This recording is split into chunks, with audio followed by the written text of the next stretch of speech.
welcome to Entertainment Weekly's Comic-Con Suite. I'm Sam Highfill, and I'm joined now by the team behind Reginald the Vampire. Ooh, let's welcome. go! Welcome.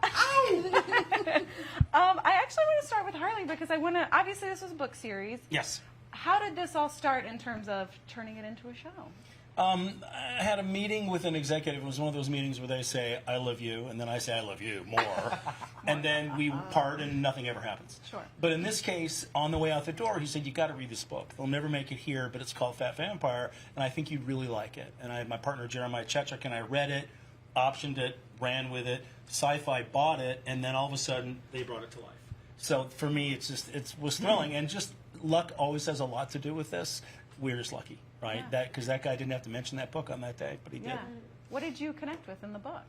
I think the story of the vampire, the titular character, was just about his drive and his story, and about what's important that's inside you, and it's more important than the exterior. You know, I think the things about beauty and fat shaming and all of those issues in the book that Johnny Truant put in there, and Johnny wrote the series of novels and deserves a ton of credit for. He's awesome. And so that really attracted it to me, even though that then becomes sort of sub rosa in the series, because we're doing a vampire show, and it's a comedy, and it's a drama, and it's all these things. Yeah. But once again, I mean, I do my best, but these guys make it work. Yeah. And they do it so well. Team. That's sweet. Thank you. Team. Was this a Zoom casting situation? Yup. Yeah. Yeah, so What was that process like for you? Well, there was a green flag. Jacob wore his Free Britney t-shirt. I was like, okay, I'm interested. I'm listening. I don't know. It's weird to be computer acting or computer people. I mean, everyone feels that, I think. I miss humans. Yeah. But we got there. yeah. I think our industry especially is very personal and connections with people. So when you have that whole career hanging in the balance of a small little Zoom. Yeah. I remember we did the chemistry read, and I was like, wow, I liked it. I can't feel the energy, but I liked it a lot. And luckily it wasn't just... I kind of like that, anybody. I like it, though. It gotta be different. Let's hear it. The antisocial one of the group. No, I like it because it kind of just leaves a little bit of, like, little distance, and then I'm not thinking, like, obsessing over it all the time. That's true. And I try to give myself, like, a certain number of takes, and then I try not to, like, go over that. Otherwise, I'll just obsess, and I'll just, like, my poor fiance will just be sitting there, like, are we done yet? Like, reading for me. And I'll just be like, just one more take. It'll always just be one more. So relatable. It's great with the actors. It's the chemistry stuff that's just nuts. Right? Like Jacob's over here and M's over here, and I'm going, I don't know what I'm looking at. You just can't tell. Right? Because they can't reach across the video chasm to, like, really interact with each other. Right. But, you know, so a lot of it's about, hoping that it works out, and I think it did. Yeah. And maybe I just don't know how to work Zoom, but I'll just be like, I'll be reading with you, and then someone else's face will pop up. I'm like, okay. Imagine Jacob still there. Pin the video. Yeah, Mandela, you're on mute. I'm sure we had that a couple times. Yeah, I would just be so stressed my Wi-Fi would go out at like a crucial... Or someone's going to call you. That was the big one. It's like, I'll turn on airplane mode. But then I can't too. Yes. Well, obviously, Jacob, you were the titular character. How did you find this project? Oh, it was really fun. I feel like it was really beautiful to experience something that I'd watch other people go through, and then also to watch everyone here sort of like experience and learn and grow as like actors and stuff. It was really, really cool. But to be the lead of something, you have to be more responsible. Sure.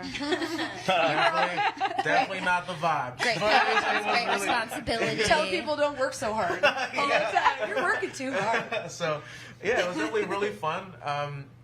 And, like, I mean, we're hoping to do it again, so for sure. It was definitely a life-changing experience. Yeah, for me too. Yeah. Well, I do want to know, because obviously I know a little bit about Reginald. I know he's a vampire, but like, can we do a little character rundown for these three? Tell me who we're working with. We'll start back here. Sure. I play Angela. Okay. I am the vampire deacon. Yes. So I kind of run stuff in our area. Sweet. And Maurice here. I turned him a very long time ago. And this one over here is just a big old pain in my butt. Yes, he is. And and so she's a really fun character. I'm very excited for everyone to meet her. She was really fun to play. Awesome.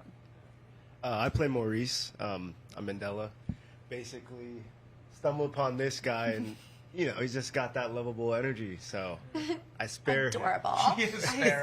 Spare me for sure. But yeah, no. I think what's cool about playing vampires is some of us are made in that show, and that's where our origin begins. And some of us, although we look a certain age, can be centuries old. Yeah. And having that dynamicness in the character, as an actor, it's like, it's what you want. Yeah. You can bring so many elements into it, and I think that was fun to play a lot. Yeah. Totally. Oh, they know you. Okay, me.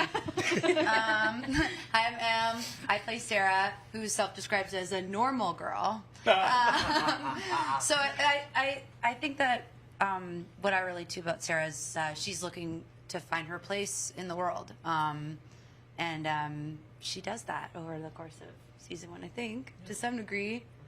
Yeah. I don't know. Okay. Okay, the most important question I have, what does the blood taste like? It tastes like, I don't know if you ever had just pure corn syrup. Yeah. But it tastes like that.